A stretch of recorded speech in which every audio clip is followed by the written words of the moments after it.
Good evening, Saints. Well, I'm going to try this. All y'all Saints. I spent too much time around church. Well, I just got through watching Greenleaf. That's why I've got church on my mind. Anyway, I'm trying something different. I want to try to do this review at night. I might as well make some use of this light. So forgive the circles in the glasses. All right, so I had to watch Empire and Greenleaf back to back. I hate that, but that's the way it is. I mean, that's the way it was last year. This is going to be about Greenleaf. It's season 2, episode 3. Okay, so as it opens, one of Matt's victims, the girl he was been molesting, has attempted suicide. Remember now, this is what happened to Grace's sister. How the whole thing started, what the series is based on, was her sister committing suicide because of Matt, starting with Matt, then her being lost in the world for a while, and then she ended up killing herself. At any rate, so the girl's mother calls Grace. Grace rushes to the hospital. The suicide was not successful, obviously, but the girl is being harassed. People know about the situation. You know how kids are. They're teasing her, making her life miserable. And so Grace takes it upon herself. She wants to get this girl out of the school. And she has to work with, instead of the girl's name, Clarissa. Clarissa is in charge of the school. She wants Clarissa to get her, find this girl another school because they're making it very hard for her. Okay, next thing that we see, you see Matt moving into a new apartment. As he's looking out the window. And so I guess he's decided to stay in this town. I don't know why he's held to this town because nobody wants him there. It seems like the most practical thing for him to do would be to leave town because he's got no ties there anymore.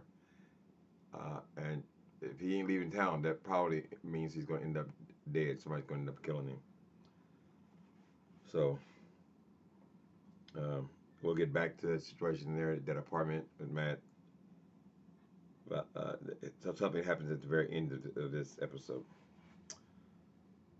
Okay, so he looks out the window. He's seeing these posters that people are putting on cars. They're all over the town. He sees a mother walking by with her son and her daughter, and she holds her kids and walks fast past where he lives. You know how they notify you if the child molesters in town, that kind of thing. But Grace is not through with him yet. Basic skanks. Okay, they are short. They said 300, 400. So I guess that means 300, $400,000 they're short because of something that has to be done to this property of theirs. So Jacob informs Basic Skanks about this new expense they have, and Basic Skanks, who is a snake in the grass. I mean, he's an unprincipled pulpit pimp. I called him immediately. The moment I saw him, I just knew what character that dude was. That boy. My dog had not been feeling well. I hope he's all right. He's about 13 years old. Okay, so all right. So one of the members at Calvary has apparently won. I guess call it Powerball. She's won the lottery, and Basic Skanks is assigning Jacob to go and hit on this woman for this $300,000 they need for some kind of plumbing or something they need to do to this land to make it ready to build on. Jacob knows the woman. He doesn't want to do it, but he agrees to do it. So he goes and he's to see this woman who's won all this money. First thing out of her mouth is she's so sick of how the money has messed her life up. All people do, they all want her money. They all want something from her. And he is not able to ask her because everyone is asking her for this money coming out the woodwork. I understand that's the way it really happens. Jimmy, please go away. Go away.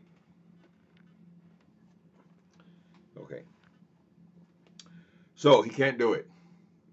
He goes and tells Mr. Skanks, listen here, I'm not going to ask that woman for her money. She's an old woman who knows how long she has to live. And she's spending her time, people are trying to take whatever money she won from her, and I'm not doing it. So he says, I'll find the money somewhere else.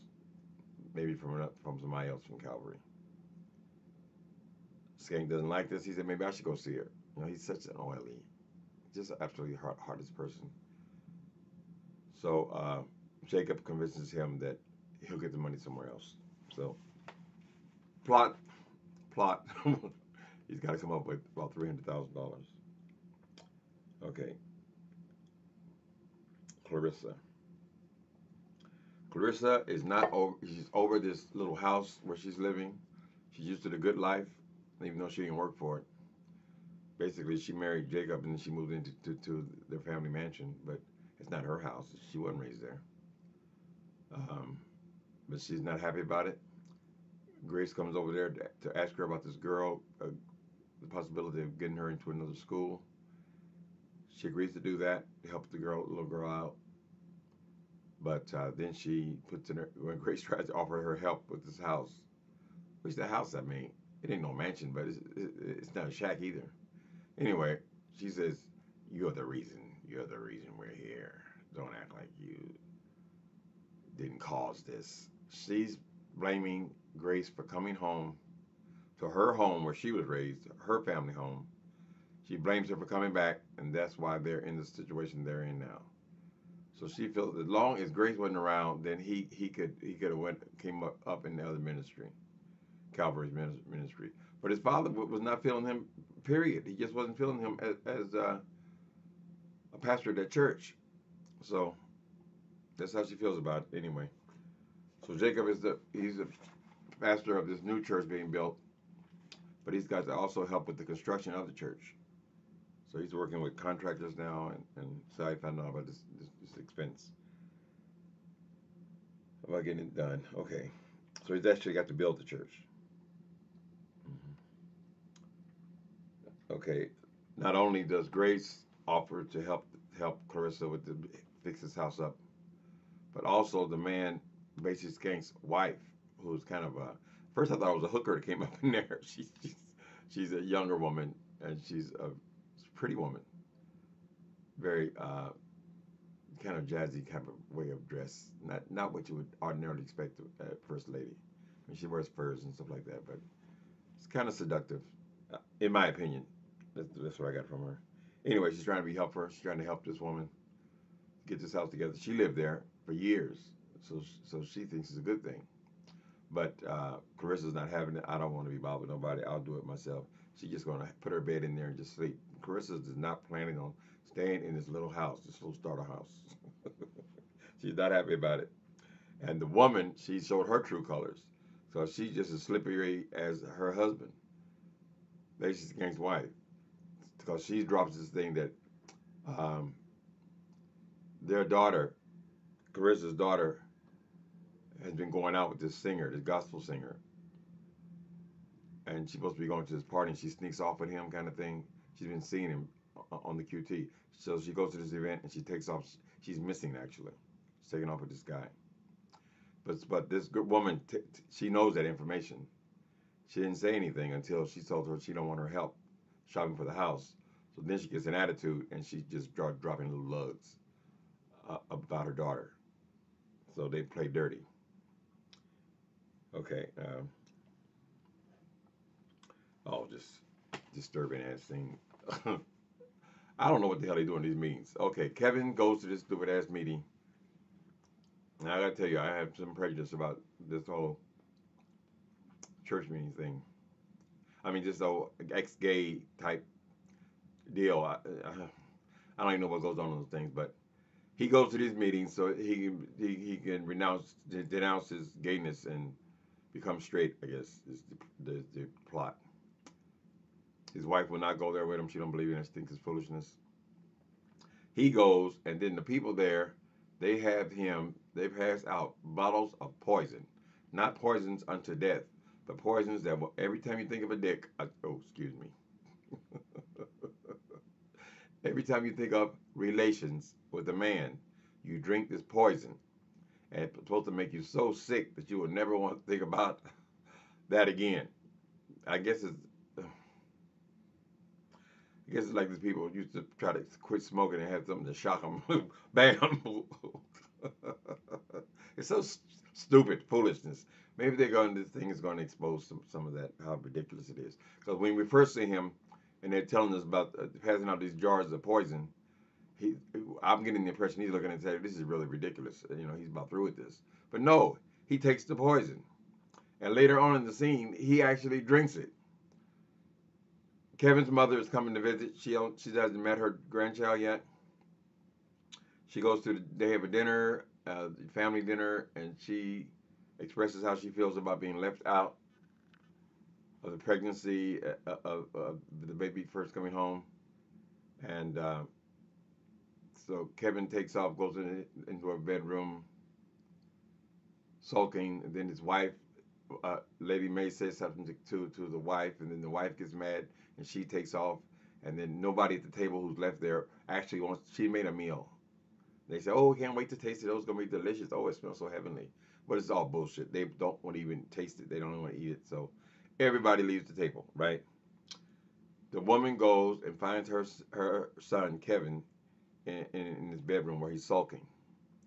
Okay, so she asks him, "Well, what is wrong? What is the problem?" and all that. He confesses that he's been living in the hotel until just a few days ago. He moved back in because she was coming there, but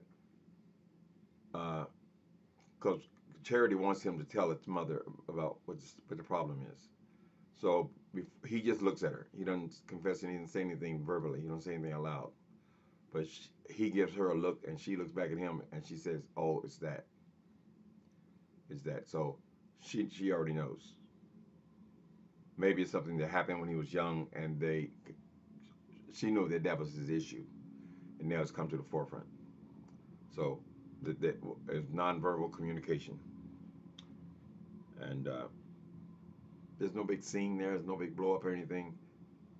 Basically, now she knows that the problem with the marriage is what that he's gay, or I don't know why can't he just say the man is bisexual. If he loves his wife, he has sex with his wife. He's able to, you know, if he's in love with her and he's able to be with her, then he's bisexual. But we don't broach it like that. We broach it like, oh, he has sex with men, he's gay. So that's the way they're handling it so far. Maybe it'll be a nice ending where we just realize that the boy is bisexual. I mean, I don't see Kevin riding in the parade and all like skinny jeans or whatever. He's somewhere. We're not clear about Kevin's situation, but it looks like he's going to be a much bigger part of this season, more so than it was last season, which was just a shadowy kind of thing last season. Now they seem to be dealing with this more than the molestation, although the molestation is still there, and I'll get back to that in a minute. Okay.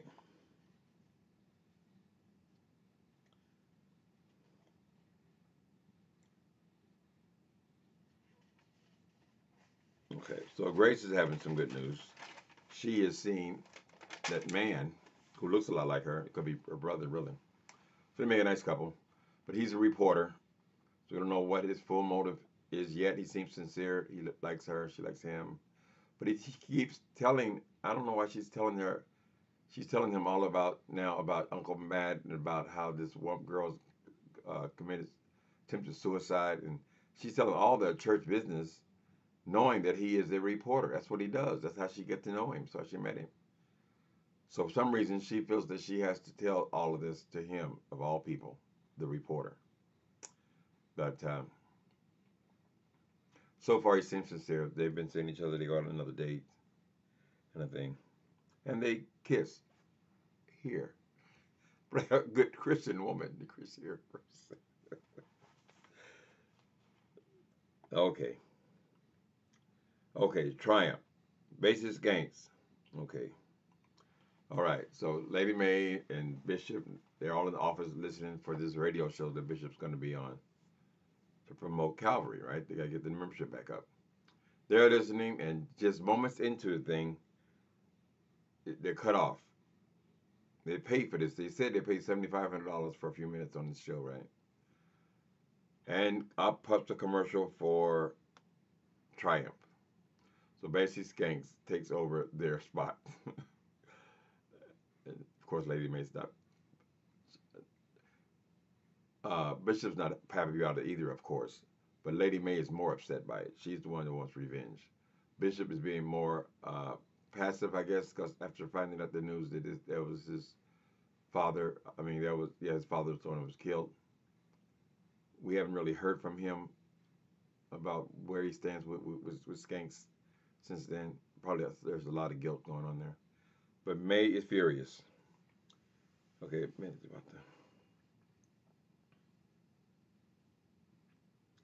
Okay, so Lady May tells Jacob about basic Skanks because she knows that he's just Skanks is just using him.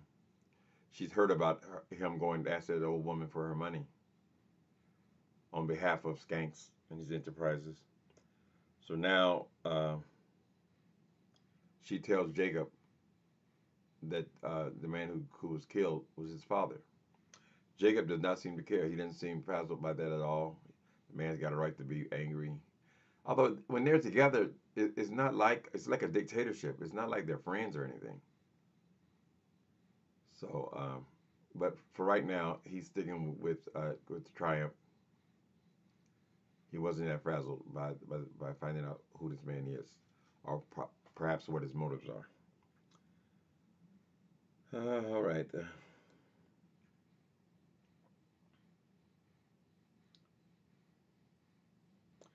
Okay, now this sad scene. Jacob. Well, when I saw, I mean, not Jacob, Kevin. So Kevin, his mother takes off. She's going back home. I saw the short scene with him out on a pier, right around water, but he has the baby with him. So I have a feeling that if that baby wasn't there, he'd probably be jumping over in the damn water. He's depressed. He must think about sex when he's depressed or something, or feels overwhelmed, because he takes this damn poison that they know he's going to make him sick as a dog and drinks it on the pier. That's just the saddest, most disgusting thing I ever heard of. I hope that's not really true, but I don't know. I don't think they would have wrote that into the script if it didn't exist somewhere. Just like electric shock treatments existed somewhere.